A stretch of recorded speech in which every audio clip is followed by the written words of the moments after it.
History as it happens, May 19th, 2026. Were the Nazis socialists? Potential is out there for another Hitler, socialist like Hitler to come along. With the Nazis.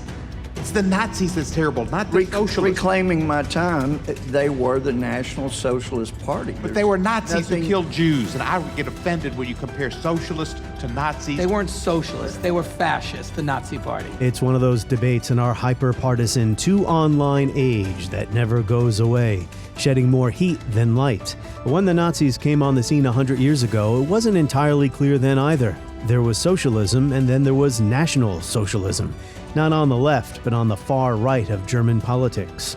We'll try to sort it out next with Roger Griffin as we report history as it happens. I'm Martin DeCaro. Because it's in the interests of ultra-conservatives to fend off any accusation that they are moving to the fascist right. A populist right is a form, if you think of Trumpian rhetoric, he would claim that he's working for the Philadelphian workers, getting work back into America, protecting American workers from foreign competition. He could be well accused of a sort of very diluted, non-fascist form of National Socialism. It's populist right-wing, pro-American worker socialism.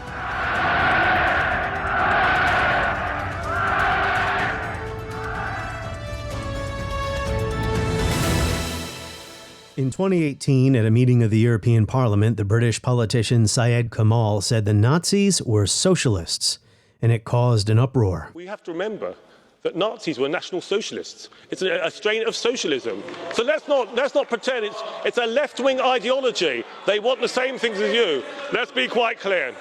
So, Mr. President, despite all that, you don't like the truth, do you? Yeah, you don't like that. They won't like the truth here. Come on, it's National Socialism. Right, okay, let's thank you. A lot happened. Oh. The ones who would kill were socialists, you idiot. I'm saying. And the audio clips you heard at the top of this episode were from a congressional hearing in Washington a few years ago, a strange venue for a historical debate such as it was. You just mentioned that, sir, and I know you didn't mean it, but think about it. The awful thing about that, they were the Nazis. It's the Nazis that's terrible, not the socialists. Reclaiming my time, they were the National Socialist Party. But they were Nazis who killed Jews, and I get offended when you compare socialists to Nazis. But maybe not so strange given the widespread ignorance or confusion over basic political and philosophical subjects.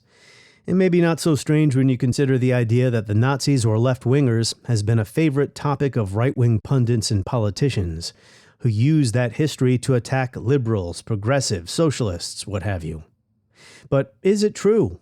Well, no, if we take socialism to mean the Marxist ideology calling for the overthrow of capitalism and private property and the liberation of the proletariat, the worker. For instance, the historian Richard Evans, in a book review in The Guardian a few years back, excoriated the author Brendan Sims for saying that Hitler's rhetoric was far more anti-capitalist than anti-communist.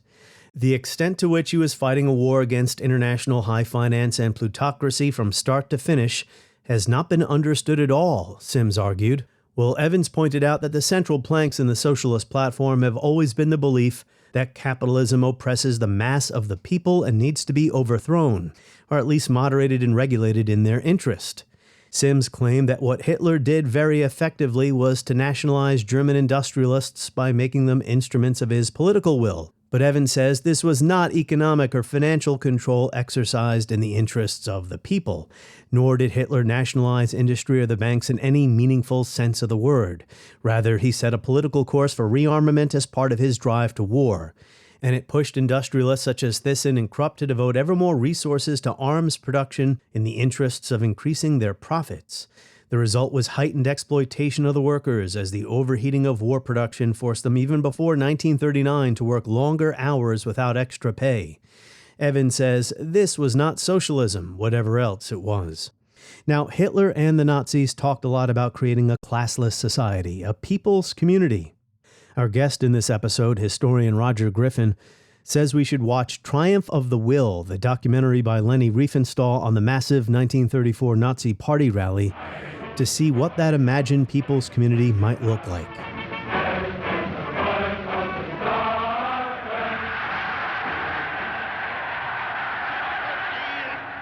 In dieser Muschel nur ein Ausschnitt dessen, was You standing here today represent something that is happening all over Germany, said Hitler.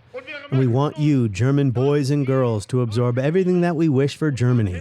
We want to be one people. We want a society with neither castes nor ranks. was wir dereinst uns von Deutschland hoffen. Wir wollen ein Volk sein.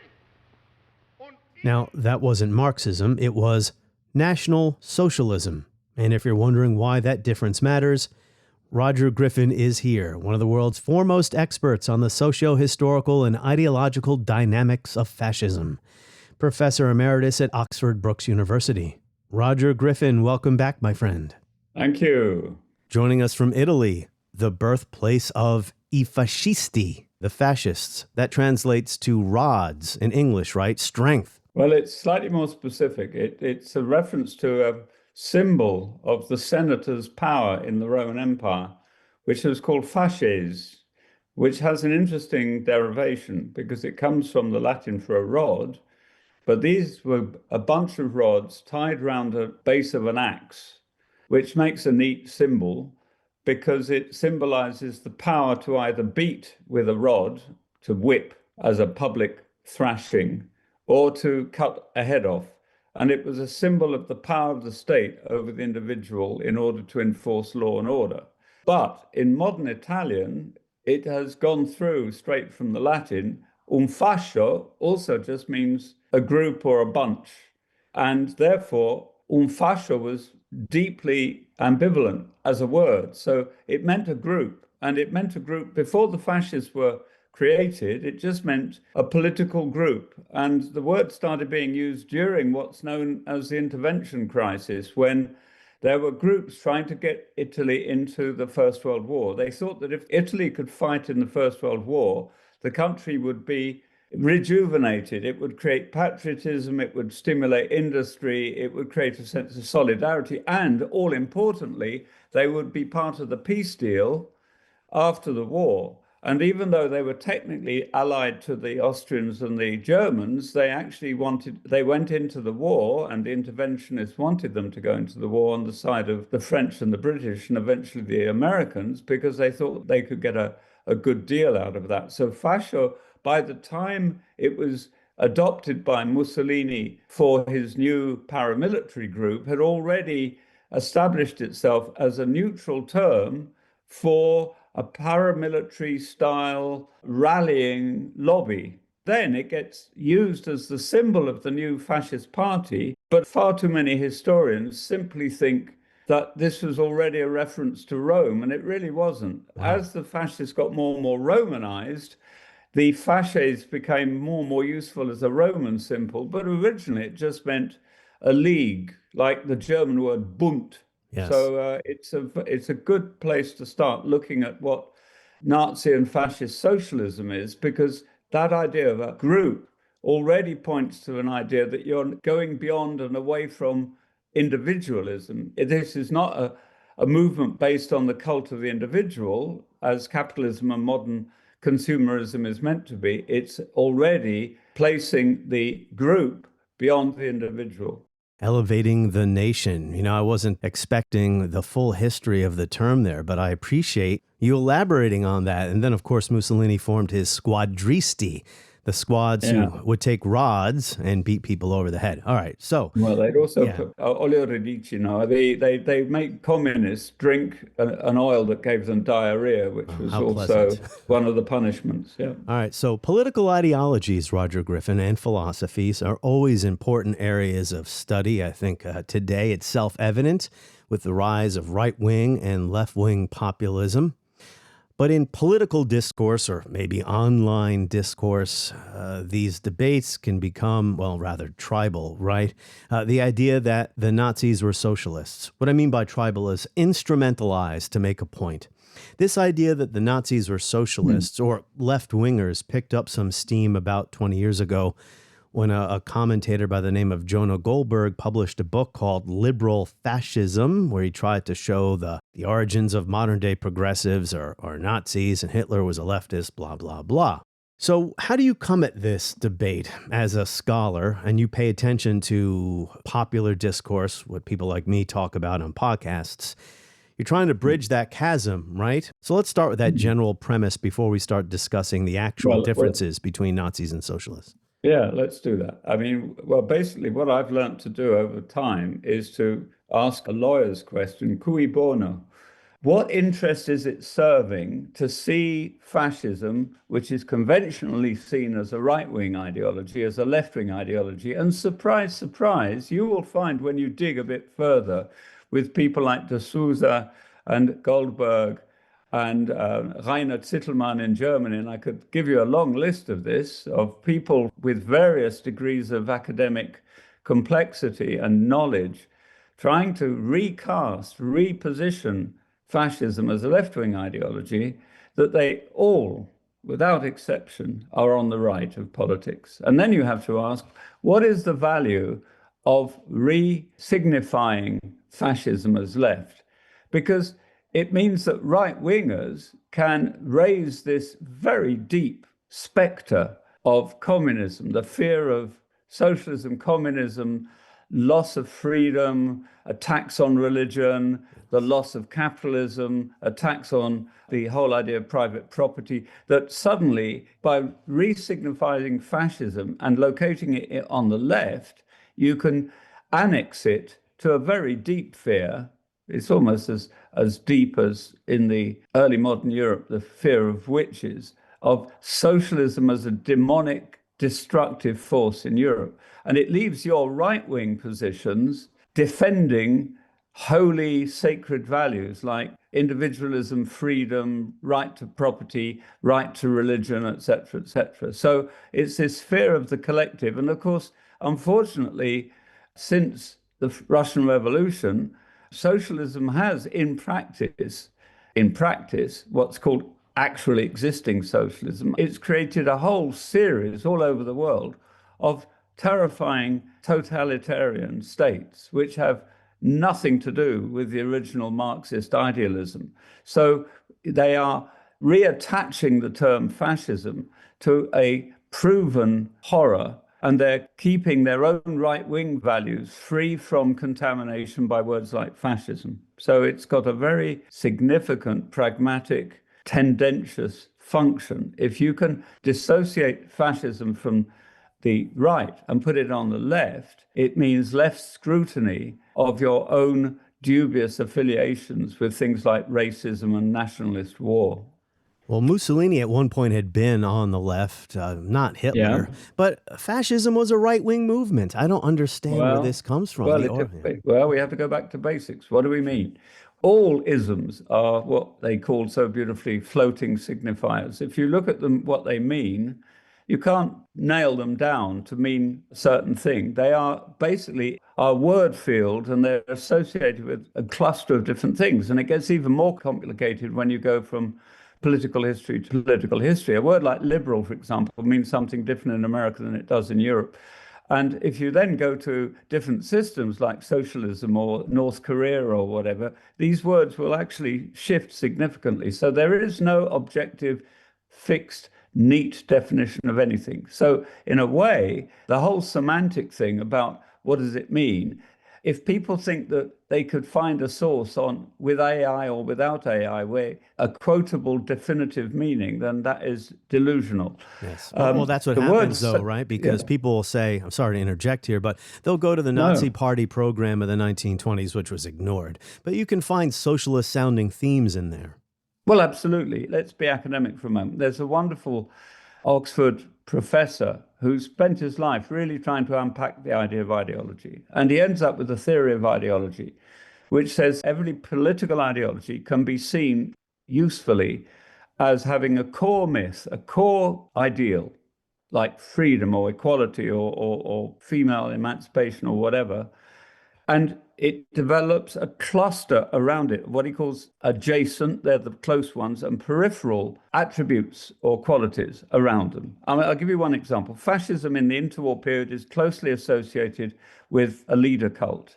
But if you look at contemporary fascism, there is no leader cult. To have a leader cult, you need a lot of followers. To have a charismatic leader. If you're sitting in a cell of 3 fanatics in the suburb of Berlin, feeding yourself on Nazism, where are you going to get a mass movement from? And where are you going to get a paramilitary force all uniformed from? And where are you going to get the big rallies like the Nuremberg rallies or the big Mussolini rallies? So leadership is not actually a definitional feature of fascism. It's a movable, like a movable feast. It's Same with anti-Semitism, right? Anti-Semitism, the Nazis were anti-Semites, but the Mussolini guys, they weren't anti-Semites until much later, right? That actually is a fallacy, but it's a very interesting one. There was a strain of anti-Semitism running all the way through fascism, but it moved from, this is the good example of what I've been trying to say. It moved from peripheral or like an underground current into the center. I mean, lots of people think the Nazism was biologically racist and the fascists weren't. Well,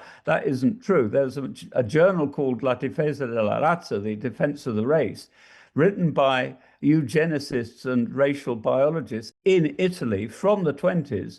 And the thing is that as fascism starts getting closer to Nazism, they move to the center. And by the time you get the racial laws of 1938, which declared Jews not to be Italians, biological racism and eugenics have moved much closer to the center, but they're still not definitional because lots of people forget that socialists and liberals supported eugenics at the turn of the century. Somebody like H.G. Wells, a Labour Party idealist called the Webbs in England, who created Fabian socialism, they were eugenicists. So eugenics, for example, is a good example of an attribute of an ism which is actually movable between different ideologies. If you said, he's a biological racist and therefore he's a fascist, that is a misuse of words, because word fascism, what is the core of fascism? Is it socialist? Do we want to answer that? Yes, we should attack that question now. But because I am a Griffini, I would tell you the core of fascism, or what makes it different from other right-wing populist movements, is palingenesis, rebirth of the nation at an almost anthropological level. So Hitler, Adolf Hitler, among his first tasks as he was drifting through life after the First World War, he stayed in the military for a while because he was trying to figure out what to do with himself. And his superior officers gave him political instruction courses. In June of 1919, I am taking this from Richard Evans' great book, The Coming of the Third Reich. This chapter is titled The Rise of Nazism. The courses Hitler attended were designed to root out any lingering socialist sentiments from regular Bavarian troops and indoctrinate them with the beliefs of the far right. So, my question to you, Roger, Hitler's views of socialism. At any point in his political career, I just referenced 1919, that's the very beginning, could he have been considered a socialist? Well, you see, let's get back to that ism. I mean, what is a socialist? Well, it's very clear for a start. Let's start with common sense. There's a revolutionary socialism, Russia 1919, and there's Maoist socialism, etc. All the socialist democracies called people's democracies in the Eastern Bloc under the Soviet rule. So there is definitely a revolutionary socialism, but there also is a gradualist, Fabian, anti-revolutionary socialism, which is normally called social democracy or democratic socialism. And that specifically renounces the idea of revolution. So you can be a socialist and not want a revolution. But what do you want? Well, conventionally, a socialist sees in unbridled, unharnessed, uncontrolled capitalism a source of massive inequality. Now, the crucial thing is, where does a socialist see the inequality that has to be remedied? Does he or she see it solely in his own country, or does he actually see it as part of a global inequality, which means that you have to somehow redistribute wealth and power globally? And then you start seeing not only capitalism in your own country as the enemy, the bosses, the Musks, the multi-trillionaires, etc., but you see imperialism, you see international capitalism, you see 100 years ago, you see the colonies, you see the exploitation, you see slavery, you see all this as a scourge on humanity, millions and millions of suffering, exploited human beings, and you start becoming an international socialist, but not necessarily a revolutionary socialist. If you see your socialism simply as a project for your own country, and you see nationalism as a curse of the working classes, as a classic. I mean, the standard left-wing line on the First World War, nations were fighting each other for the benefit of the industrial capitalists. They were the Krupps of the world, the people who were making money out of war. But there's another socialist position where you actually say, we want equality for our nation, but we are not part of an international socialist project. And at that point, you can start moving towards a form of socialism which becomes national socialism with a small n and a small s.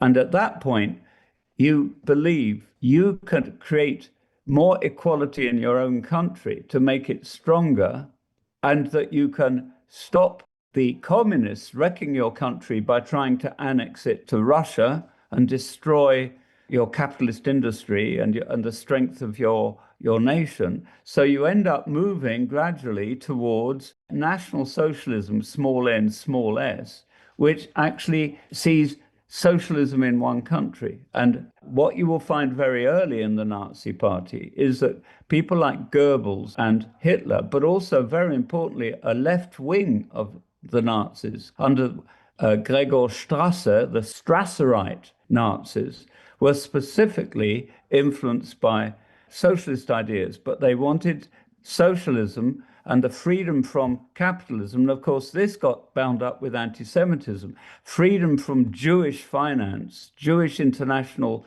exploiters, etc. They saw this as the project of Nazism.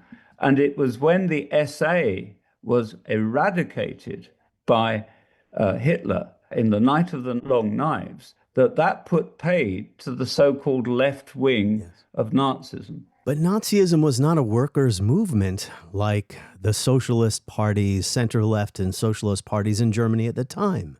Well, that's complicated. There is a strange middle-class assumption, and I'm not accusing you of being middle class. Some people think there's a natural class affinity between, if you're very rich, you favor hypercapitalism, and if you're middle class, you favor conservative right-wing politics and capitalism. And if you're working class, you have a natural affinity with socialism and Marxism. But actually that doesn't function at all, because actually a lot of the most idealistic socialists come from the middle classes, because they are educated enough to have a deep sense of offense from the exploitation that they have the privilege of seeing because of their middle class situation, especially if they're sort of Christian and they look around and they see, I mean, it takes somebody like Charles Dickens, who documented in his novels the utter poverty of the working classes in London. I mean, that's almost socialist. He sees Britain in the early 19th century, in the Victorian age, as an age of absolutely horrific class divides between a brutalized, impoverished working class, poor class, living in squalor, and then a totally different world of the middle classes, and then a totally different world of the upper classes. Now, so middle class people can be drawn to radical socialist values. And very interestingly, there's a very powerful tradition in the working class of extreme patriotism. And it's one of the fallacies of middle class intellectuals that working class people are not really nationalistic. What Gramsci, if we're going to get really academic, what the Italian Marxist philosopher Antonio Gramsci, who was actually arrested and stuck in jail by Mussolini, realized when he started wondering why it was Mussolini in power and not Marxists in power, was that they had underestimated the patriotism and nationalism of the exploited people. Most so-called proletariat do not see their situation as being defined by capitalism. They see it as being defined in nationalistic terms by things like foreigners, by high immigration or whatever. They don't analyze their poverty in terms of socialism. Tap subscribe now in the show notes to skip ads, get early access, and enjoy all of our bonus content. Or go to historyasithappens.com.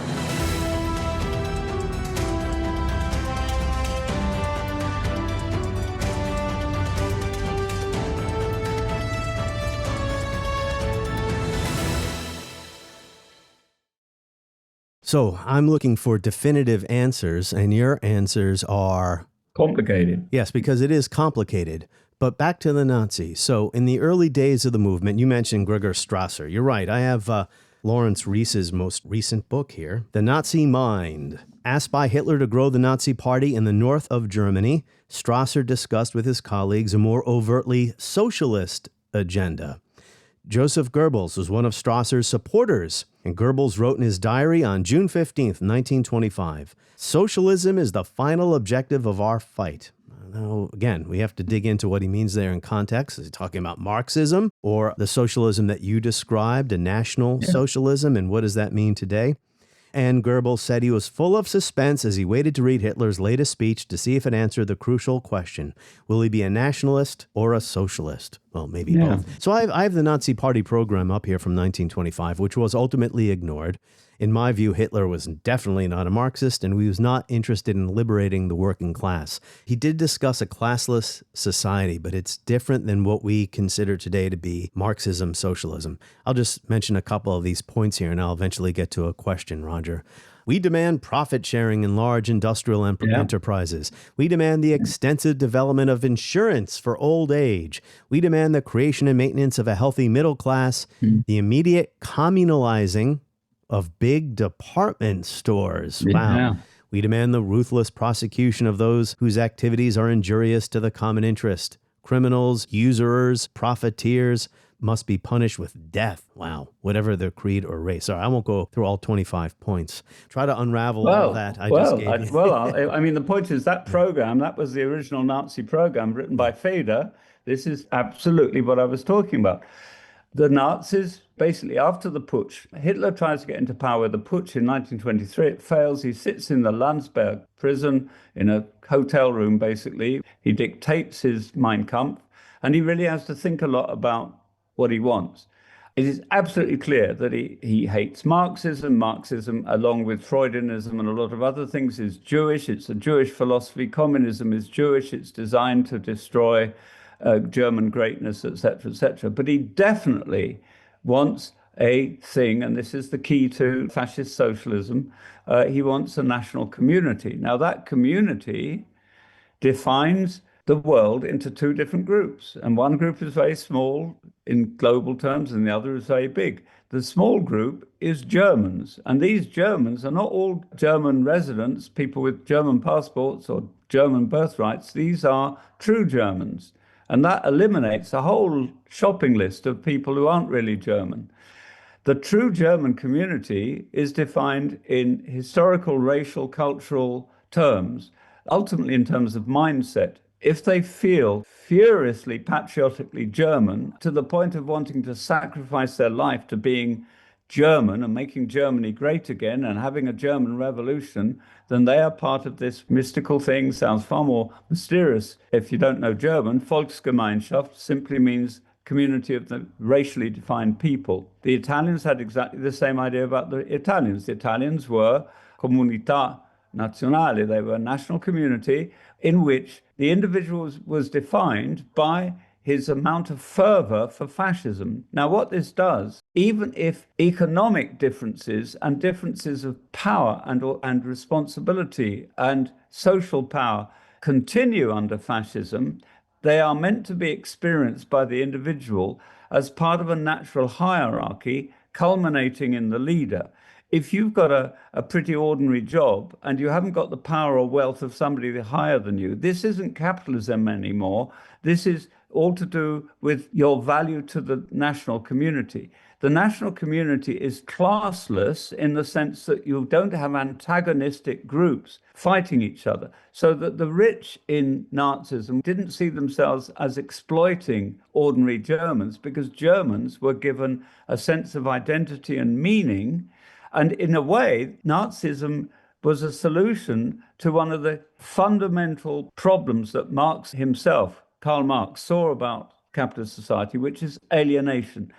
Alienation in your work means that you have no inner attachment to your work because it isn't your job, it isn't your business, it doesn't mean anything to you. Nazism created this fantastic sense of the meaningfulness of what you do. And if you want to see a wonderful scene that illustrates that, go to Triumph of the Will, it's online on YouTube, and wait for the scene where you have these German soldiers standing up, and one says, I am the baker for the German people. I bake the bread for the German people. Another says, I dig potatoes for the German people. Another says, I'm an accountant for the German people. And all these people have their own individual job, and they will have differentials in salary, but they are now defined by their belonging to a national community. And that national community replaces the international proletariat.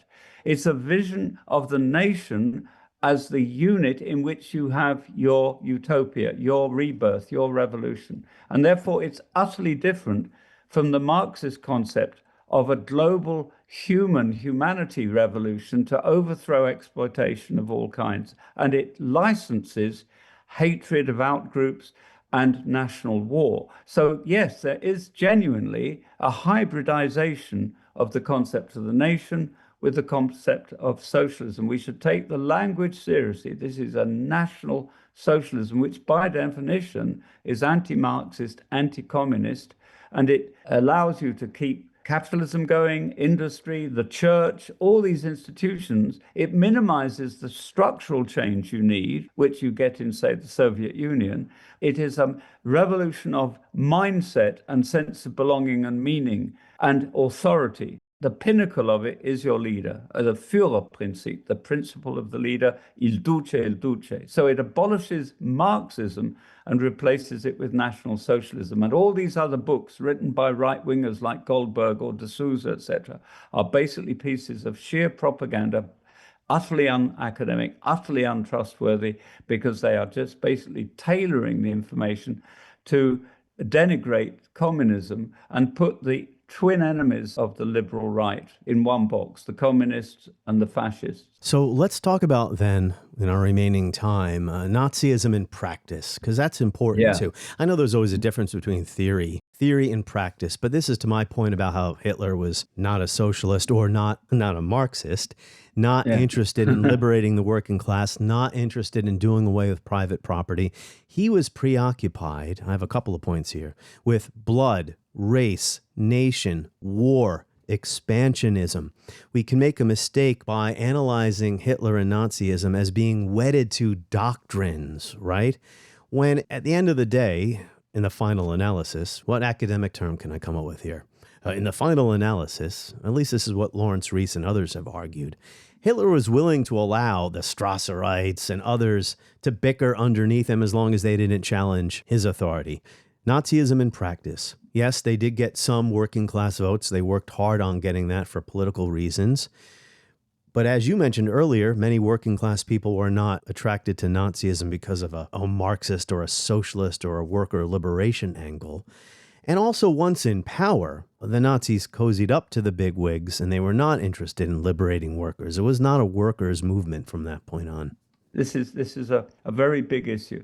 Let's summarize. Nazism and fascism and all fascisms are viscerally, in their deepest instincts, anti-international communism, anti-Marxist. Some of them also because Marx was a Jew, but that's a minor point. What they did in practice, the two regimes, very important is what they tried to do to the economy. Nazism destroys the communist trade unions and the socialist trade unions in Germany, but it does replace it with a Nazi trade union movement, which is extremely important. And it basically hijacks trade unionism. And there is a National Socialist unionism, which sort of works. I mean, they did, for example, things like taking high-class orchestras into factories. Now, you could say this is pure propaganda. I think it goes deeper than that. I think the idea of a Volksgemeinschaft and the idea of actually, I mean, for example, if you look at dopolavoro in fascism, the leisure organization bussed ordinary Italian peasants to seaside destinations, which had only been for the middle classes, and gave them a taste of middle-class tourism. Now, is that propaganda? Well, yes, it did look good on the newsreels, but I think that is superficial. The German Kraft durch Freude, the Strength Through Joy organization, spent a fortune of energy and money of the Third Reich before the war. Sure. The symbol of that is the Volkswagen. It was the car made to allow good German workers to have something which was a privilege of the middle classes. And I think it's just nonsense to trivialize this. I think that Nazis and fascists who really believed in this national revolution believed that one of the tasks of that revolution was to destroy privilege, to destroy corruption, to destroy monopolies, to destroy the class system and replace it by a hierarchical, stratified, socioeconomic nation, which was exclusive to those considered to really belong. Yes. Which, of course, in Nazism meant Aryan blood, not Jewish, not this and that. Even in fascism, if you opposed Mussolini, you didn't get executed, you got sent to Sicily and you had to report to, it was called confino, to the police station. It was far milder, but nevertheless, if you were a part of this revolution, you could live with the illusion that class had been transcended and that you were enjoying a sort of national socialism. Yeah, strength through joy. Those were the vacations for good German workers. And you said dopo lavoro. You know, I've been taking Italian classes for a couple of years, so I know that means after work. So this was about, national solidarity, not the solidarity of the proletariat. Solidarity. They wanted to replace Marxist solidarity between an international proletariat with a national solidarity, which did allow for solidarity with other fascist nations. Another thing that is missed is that the axis between Berlin and Rome was not purely pragmatic. There was a real sense of affinity between fascist experiments. You would get rid of capitalism as a exploitative mechanism. You would make it serve the nation. You'd make sure that all the bosses and the leaders and the trade union leaders, etc., were all very good fascists or Nazis. In Italy, they actually created a new type of economy called corporativism. The ideal was that you'd have a new relationship between the workers, the bosses, and the state, which would harmonize their goals to the interest of national. And in Italy, even after the fall of Mussolini, many of those structures of corporatism were retained. A company like Fiat, for example, it was a fascist company. Yeah. A lot of people don't realize that it actually means, it's the Latin meaning, may there be light, but it also stands for the Turin motor manufacturers. But it was a fascist, thriving piece of industry. So wrapping up here, Roger Griffin, I feel like my listeners might be frustrated only if they came into this conversation hoping to get a definitive piece of ammunition for one side or the other. Yes, the Nazis were socialists. No, the Nazis were not socialists. So I guess that's really not a question. It's really not a clear remark, but I think that's where we have to kind of end this and be comfortable with some ambiguity. Yeah, and can we ask readers to beware of books trying to annex fascism to socialism in order to demonize fascists and socialists and tar them with the same brush. You need different brushes, and you need to question the motivation and the readership of both, because it's in the interests of ultra-conservatives to fend off any accusation that they are moving to the fascist right. And unfortunately, Trumpist populism has made this debate even more complicated about fascism and non-fascism. But there is, in a way, what I want to end with is to say that a populist right is a form. If you think of Trumpian rhetoric, he would claim that he's working for the Philadelphian workers, getting work back into America, protecting American workers from foreign competition. He could be well accused of a sort of very diluted, non-fascist form of National Socialism. It's populist, right-wing, pro-American worker socialism. But that doesn't mean he's a Marxist, and it doesn't mean he's a fascist. We have to have a much more nuanced view of the world, and we allow for plurality and complexity. But it is a very important aspect of fascism that gets missed. They really did want to create, with the small n and the small s, a national socialism.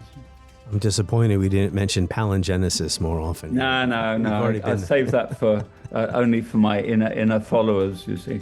On the next episode of History as It Happens, regime change. It can happen in a lot of different ways, and it is back in the news again. We're going to revisit the one in Vietnam, 1963, Kennedy's coup, and No Dinh Diem. That is next as we report History as It Happens. And make sure to sign up for my free newsletter. Just go to Substack and search for History as It Happens.